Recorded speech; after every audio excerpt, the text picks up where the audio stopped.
अभी ईद हमारे बीच में आने वाली है कुछ दिन में, तो हम ऐसा क्या करें कि इतने सारे पशु बकरी हो गए, भैंस हो गई, इनकी बलि होती है, तो ये धर्म में ऐसा उचित है या हमें इसके लिए क्या प्रयास करना चाहिए कि इनकी मृत्यु ना हो, क्योंकि उन्हें भी जीने का हक है।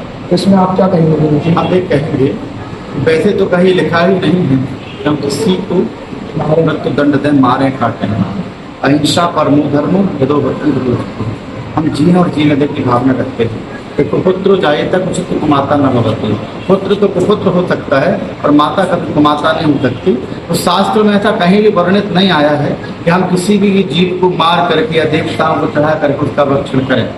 खाने के लिए भगवान ने बहुत सी फल फ्रूट और खाने के आइटम बनाए। जीवों को एक पृथ्वी की सुंदरता के लिए बनाया गया है। हम अपना एक मकान बनाते हैं, उसमें वृक्ष भी लगाते हैं, पौधे भी लगाते हैं, गमले भी लगाते हैं और छोटा सा एक जलाशय बना लेते हैं, कमल लगा लेते हैं।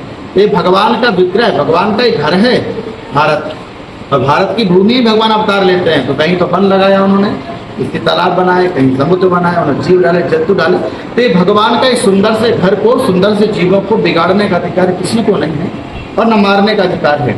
और अगर जो जीवों को काट के मार के खाते हैं तो वो तो शमशान घाट की श्रेणी में हमारी दृष्टि से आते हैं।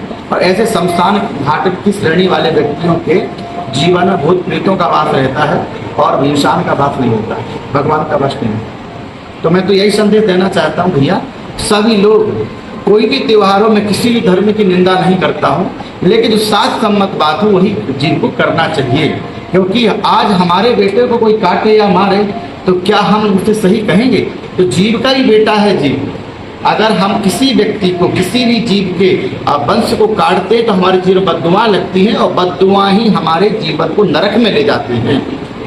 तो हम जो भी ईद के समय में ऐसा जगह ग्राम में ऐसा क्या करना चाहिए? अगर ऐसा करना चाहिए, हमें भगवान से प्रार्थना करना चाहिए, हमें शांति पाठ करना चाहिए। जो अनजाने में, जो जान करके भी अनजान बन रहे हैं, जीवों को काट रहे हैं, मार रहे हैं, हम भगवान से प्रार्थना करें कि जीवों को काटा गया है उनको भगवान शांति प्रदान करें, उनको अपनी शरण में ले, और जिन्होंने काटा है उनको सद्बुद्धि दें, है ना? ठीक है।